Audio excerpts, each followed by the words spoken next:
वापसा फरमाते हैं कि एक दिन मेरे दिल में एक सवाल था, मैं वो सवाल अपने दिल में लेके आया। अब महफिल के आदाब ये होते हैं कि जो बंदा बाद में आए तो उसे पीछे जहां पे जगह मिल जाए वो वहीं पे बैठ जाए। महफिल के आदाब ये है। हाँ, अगर मेजबान मजलिस किसी मेहमान को आगे लाना चाहें अपनी विल पे, अपनी ख्वाहिश पे, तो शरीयत इसकी इजाजत देती है, लेकिन अमूमी कायदा और उसूल यही है कि जिसको जहां पे जगह मिले वो वहीं पे बैठ जाए। अब हजरत वाबसा फरमाते हैं कि मैं पीछे आके बैठ गया। अब मेरे दिल दिमाग में एक सवाल था, मैं चाहता था कि हुजूर से सवाल पूछूं, लेकिन चूंकि मैं बड़ी देर से आया था, अब मैं पीछे आके बैठ गया। कुर्बान जाए, हुजूर बैठे थे आगे, आका आगे तशरीफ फरमा थे। आका दो आलम सल्लल्लाहु अलैहि वसल्लम ने फरमाया, ए वाबसा आगे आ जा, ए वाबसा आगे आ जा। आप भी आगे आ जाए, ए वाबसा आगे आ जा। अब जब आका दो आलम सल्लल्लाहु अलैहि वसल्लम ने यह जुमला कहा, हज़रत वाबसा बिन माबद रजी अल्लाह तआला अन्हु फरमाते मैं आगे हुआ। मैं जब आगे हुआ, हुजूर ने फिर करम फरमाया, फरमाया वाबसा और आगे आ जा। कहते मैं थोड़ा सा अपने आप को घसीट के मैं आगे हुआ, थोड़ा सा आगे हुआ। हुजूर ने फरमाया वाबसा और आगे आ जा।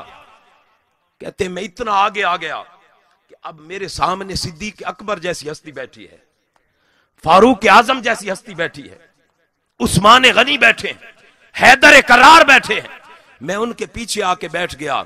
आका ने फरमाया वाबसा और आगे आ जा, और आगे आ जा। फरमाते हैं मैं अब उन पाकीज़ा हस्तियों के दरमियान में बैठा हुआ हूं। कहां मेरी हस्ती, कहां उनकी हस्ती, मैं बिल्कुल उनके दरमियान में आके बैठ गया। कुर्बान जाएं करीम आका मोहम्मद मुस्तफा। हुजूर ने फरमाया वाबसा और आगे आ जा।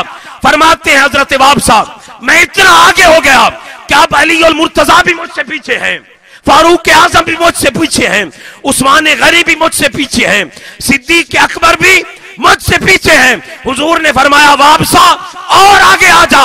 हजरत वाबसा फरमाते हैं हुजूर ने इतना करम फरमाया, इतना करम फरमाया, इतना अता फरमाया, रब्बुल जलाल की इज्जत की कसम दिल चाहता था वक्त वहीं पे ठहर जाए, लम्हात वहीं पे रुक जाएं। मेरे घुटने हुजूर के घुटनों के साथ मस होने लगे, हुजूर के घुटनों के साथ टच होने लगे, और हुजूर के वजूद की ठंडक मैं अपने वजूद में महसूस करने लगा। इतना करीब आ गया कि हुजूर के घुटने मेरे घुटनों के साथ मस होने लगे। सारे लोग मेरी तरफ देख रहे हैं। अब हुजूर ने फरमाया ए वाबसा जब तू पीछे आके बैठा था तो तेरे दिल दिमाग में एक सवाल था।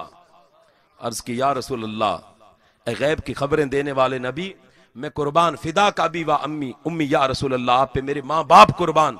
वाकया मैं जब पीछे आके बैठा था मेरे दिल दिमाग में एक सवाल था। अब हुजूर ने फरमाया ए वाबसा वो सवाल तू बताता है कि मैं मोहम्मद बता दूं, मैं मोहम्मद बताऊं कि तू बताता है। अर्ज की या रसूलुल्लाह सल्लल्लाहु अलैहि वसल्लम, अगर आपकी जुबान से सुने तो हमारे कानों को, हमारी आंखों को ज्यादा ठंडक है, ज्यादा तस्कीन है। हुजूर ने फरमाया ए वाबसा जब तू पीछे आके बैठा था तो तेरे दिल दिमाग में जो सवाल था वो खैर और शर के बारे में तू पूछना चाहता था कि शर क्या है, खैर क्या है। उन्हें हाथ जोड़ के अर्ज़ की या रसूलुल्लाह सल्लल्लाहु अलैहि वसल्लम, अल्लाह की इज्जत की कसम मेरे दिल दिमाग में यही सवाल था, यही सवाल था। अब अगले अल्फाज सुने। आका दो आलम सल्लल्लाहु अलैहि वसल्लम ने अपनी दो उंगलियों के साथ इस अंगूठे को मिलाया, इस तरह हुजूर ने इस तरह मिलाया। आप भी मिला ले, मेरे नबी ने मिलाया तो हुजूर की सुन्नत हुई ना, हुजूर की सुन्नत हुई। और जो आशिक होते हैं उनका अजीब दीन होता है, अजीब मजहब होता है, आशिकों की अपनी लाइन होती है। हजरत अब्दुल्ला बिन उमर रजी अल्लाह तआला अन्हु एक दिन मस्जिद नबवी के सामने ऊंट घुमा रहे थे, इस तरह घुमा रहे थे। साहबा ने कहा ये क्या कर रहे हैं? उन्हें की कि नहीं जानता कि क्या कर रहा हूं, बस एक दफा मोहम्मद मुस्तफा को देखा था, हुजूर ने ऐसे किया था। खाना खा रहे थे, कद्दू शरीफ चूंकि हुजूर को बहुत पसंद थे, तो साहबा हजरत अब्दुल्ला बिन अब्बास, हजरत अब्दुल्ला बिन उमर खाना खा रहे थे, तो शोरबा बना हुआ था, तो वो दरमियान में से शोरबा कम लगाते थे, कद्दू शरीफ उठा के खाते थे। तो साहबा ने पूछा, भाई अब्दुल्ला बिन उमर, ये खाना बड़े अजीब तरीके से खा रहे हो, वो कद्दू के जो टुकड़े होते हैं वो टुकड़े उठाते हो, ऐसा क्यों कर रहे हो? उन्होंने कहा कि मुझे नहीं पता क्यों कर रहा हूं, बस मोहम्मद मुस्तफा को एक दफा ऐसे देखा था करते हुए, हुजूर को इस तरह देखा था, बस हुजूर की अदाओं पे मर रहा हूं, हुजूर की अदाएं दोहरा रहा हूं। तो हुजूर ने इस तरह 2 उंगलियों को अंगूठे से मिलाया, इस तरह, किस तरह? इस तरह मिलाया। अब हजरत वाबसा बिन माबद फरमाते हैं, हुजूर ने इस तरह 2 उंगलियों और अंगूठे को मिला के फदारा बाला सदरे ही फकाल इस तफ्ते में कल्बिक, हुजूर ने इस तरह, हजरत वाबसा फरमाते मेरे सीने पे मारा और कहा कि ए वाबसा, खैर और शर के बारे में सवाल करना है तो अपने मन से कर, ये मुफ्ती तेरे अंदर अल्लाह ने बिठा दिया है, हर किसी के अंदर मुफ्ती बिठा दिया है। खैर और शर के बारे में पूछना है तो अपने अंदर से पूछो। अगर आप अच्छा काम करें, आपका अंदर आपको सुकून देता है, हौसला देता है कि नहीं देता? अगर कोई बुराई हो जाए तो फिर मा हा कफी नफ्सिक फदा,